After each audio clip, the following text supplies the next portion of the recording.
আমরা প্রত্যেকে আসার সময় মুসলমান হিসাবে এসেছি, আল্লাহর কাছে ওয়াদা করে এসেছি।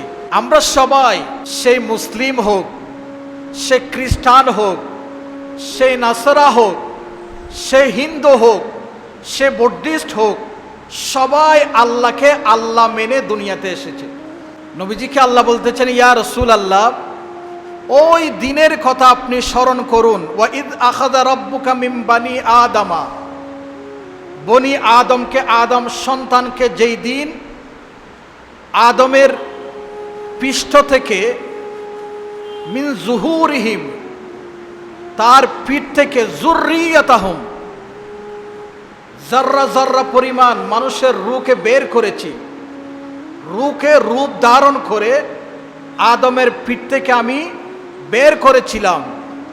এবং বের করার পরে সমস্ত মানুষকে, আদম আলাইহিস সালাম থেকে শুরু করে কিয়ামত পর্যন্ত যত মানুষ আসবে, সকল মানুষের রূহকে আল্লাহ বলেছেন, ওয়া আশহাদা আলা আনফুসিহিম, তোমাদেরকে আমি এমন একটি কথা জিজ্ঞেস করব, যেই কথার উত্তর তোমরা দিবে এবং তোমরা একে অপরের সাক্ষী হবা, একজন অপরের সাক্ষী হবে।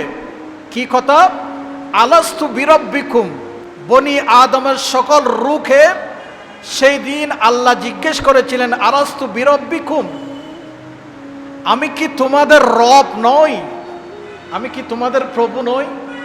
কে বলতেছেন? আল্লাহ বলতেছেন। যেখানে বলতেছেন সেই স্থানের নাম কি? আরফাতের জমিন। সে সময় আমিও ছিলাম, আপনিও ছিলেন, রূহ হিসাবে ছিলেন, ক্ষুদ্র যার্রা পরিমাণ হিসাবে ছিলেন।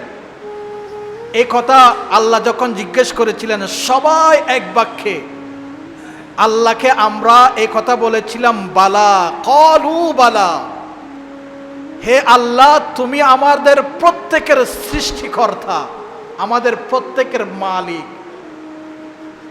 তাহলে আমরা সেই দিন আল্লাহকে আল্লাহ বলে স্বীকৃতি দিয়ে এবং একে অপরকে সাক্ষী বানিয়ে দুনিয়াতে এসেছি।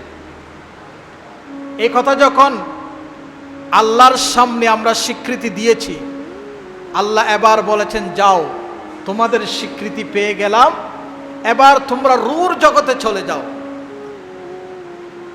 আমাদেরকে রূহর জগতে পাঠিয়ে দেওয়া হলো এবং আল্লাহ বলতেছেন, এই স্থানে যে তোমরা আমাকে প্রভু বলে স্বীকৃতি দিয়েছ, আমাকে এক আল্লাহ বলে স্বীকৃতি দিয়েছ, এটার পরীক্ষা আমি নেব দুনিয়াতে তোমাদেরকে পাঠিয়ে। যখন দুনিয়াতে তোমরা যাবা, তখন তোমাদের কর্মকাণ্ড, তোমাদের সব কিছু আমি আল্লাহর পক্ষে হচ্ছে কিনা, তোমরা কি শুধু আমি আল্লাহর সামনে মাথা নত করছো কিনা, এটা আমি দুনিয়ার মধ্যে তোমাদেরকে পাঠিয়ে তোমাদের কাছ থেকে পরীক্ষা নেব। সুবহানাল্লাহ। তো সেই পরীক্ষা দেওয়ার জন্য আমরা দুনিয়াতে এসেছি।